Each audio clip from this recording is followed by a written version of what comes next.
JetBlue Airways faces a $2 million fine by the Transportation Department, marking the first time the agency has held a major airline accountable for unrealistic scheduling.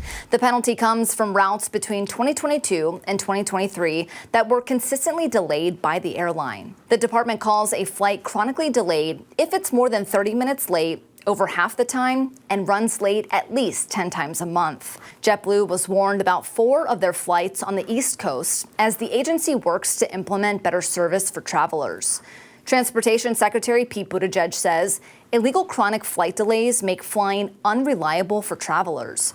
Today's action puts the entire airline industry on notice that we expect their flight schedules to reflect reality. Flights between New York's JFK Airport and Raleigh, North Carolina have been hit with frequent delays, including routes from New York to Fort Lauderdale and Orlando, Florida. The department also called the flight between Fort Lauderdale and Connecticut into question. Data submitted by JetBlue shows the airline was responsible for 70% of the delays.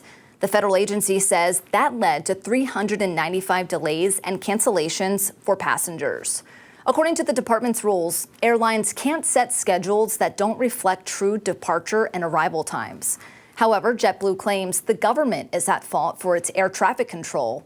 A spokesperson says understaffing of controllers and old technology is something the government needs to prioritize. A spokesperson says the airline has used tens of millions of dollars to reduce flight delays, particularly related to ongoing air traffic control challenges in our largest markets in the Northeast and Florida.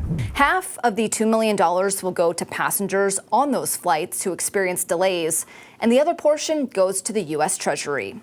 For Straight Arrow News, I'm Lauren Taylor. For more news updates, download the Straight Arrow News app or visit san.com.